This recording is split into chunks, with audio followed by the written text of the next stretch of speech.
What's up, Mind Short and Latin? This is AV and I'm back again with another video. This time I am painting the shirt using the Holbein watercolor paints.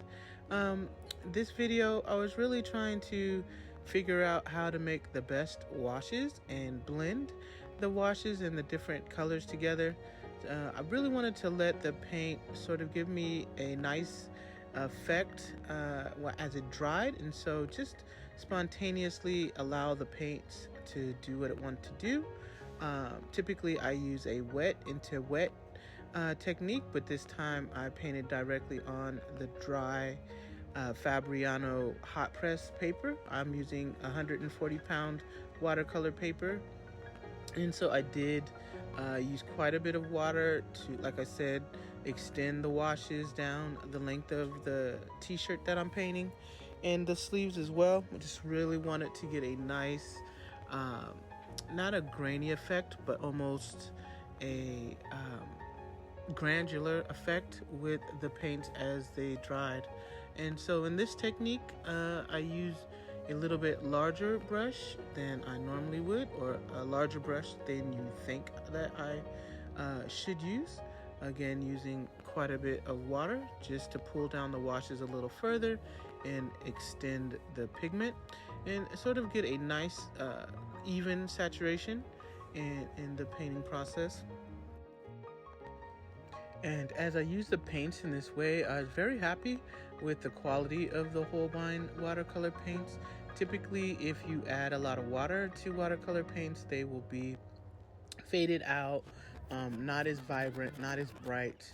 And my whole goal with this particular painting was to, as I said in my previous video, to show different layers, be able to glaze and build up different textures and contours using the watercolor paints, and I'm fairly happy with the results.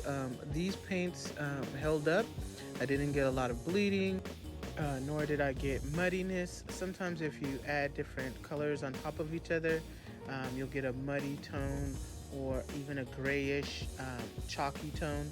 So these paints held up on their own. Each layer stood on their own, and I was able to see the reflection of the different pigments underneath the new layer. So this is really good for the quality of the paints. Again, this was a set of 18 watercolor paints for a fairly decent price, around $24.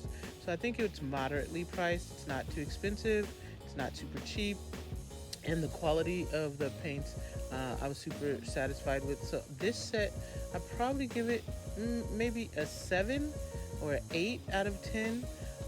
Stay tuned for part 3 of the video where I'm going to paint the hands and paint the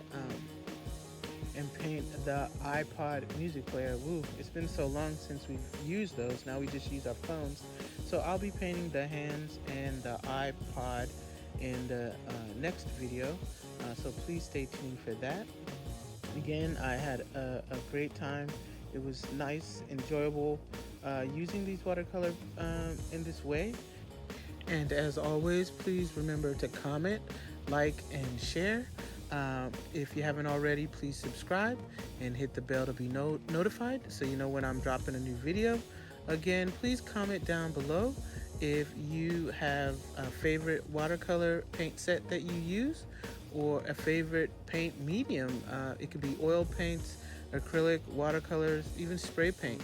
Just drop that down in the comment section below and tell me what your favorite painting media is. And I'd love to engage with you in the comment section. So yeah, please leave a comment. And again, please comment, like, share on all your social media platforms. I really appreciate all the likes and comments and views you guys have been giving me. It's been great this past few weeks. And I appreciate you rocking with me and being patient, as I was very sick and now recovering and just getting back into the groove of things. Again, thank you to all my new subscribers. Thank you to my Patreon supporters. And if you'd like, go over to patreon.com/nothinggoodat4 if you want to support me there. I really appreciate that. Also, if you want to check out more up-to-date things that I'm doing on a daily basis, go over to Instagram, where my handle is also nothing good at 4. You guys have a great day, and thank you so much, and I'll see you in the next video.